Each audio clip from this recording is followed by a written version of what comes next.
শুনতেছি যে এখানে একটা বাচ্চা ফালাই গেছে, এই জন্য ওই বাচ্চাটা দেখতেইছি। বাচ্চা ফালাই দিয়ে গেছে। বাচ্চার বয়স 5-6 মাস হবে মনে হয়। সূচনা হোমিও হল, এখানে সকল রোগের চিকিৎসা দেয়া হয়। কবিরাজ বাড়ি রোড, জালকাঠি। ভালোবাসা একটা শব্দ, যার ভেতরে থাকে হাজারো স্বপ্ন, হাজারো প্রতিশ্রুতি। কিন্তু সেই ভালোবাসা যখন সমাজের বয়ে হার মানে, তখন জন্ম নেয় এক নির্মম বাস্তবতা। জালকাঠি সদর হাসপাতালের ড্রেনের পাশে পড়েছিল এক নিষ্পাপ জীবন, যে জীবনটা পৃথিবীর আলো দেখার কথা ছিল। মায়ের কোলে মাথা রেখে হাজারো স্বপ্ন ছিল, কিন্তু সে পেল অন্ধকার আর অবহেলা আর নির্মম পরিণতি।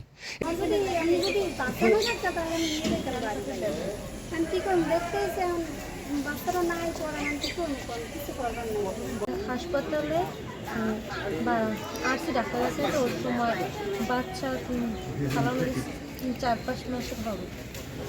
সূচনা হোমিও হল, এখানে সকল রোগের চিকিৎসা দেয়া হয়। কবিরাজ বাড়ি রোড, জালকাঠি।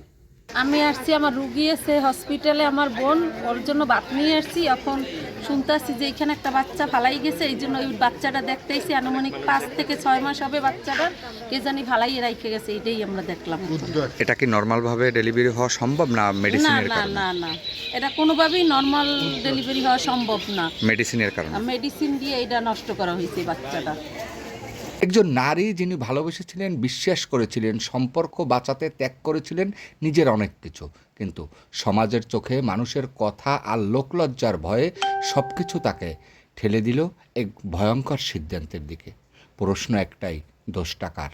রুগী দেখতে হাসপাতালে, তারপরে আইয়ে দেখলাম লোকজন এখানে ভিড়। আমরা এলাম, দেখলাম একটা বাচ্চা ফালাই দিয়ে গেছে। কারা ফালাই দিয়ে গেছে তারপর আমরা জানি না।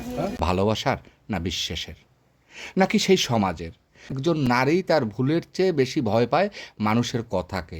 একটি নিষ্পাপ শিশুর জীবন থেমে যায়, কিন্তু এই গল্প এখানেই শেষ নয়। সূচনা হোমিও হল, এখানে সকল রোগের চিকিৎসা দেয়া হয়। কবিরাজ বাড়ি রোড, জালকাঠি।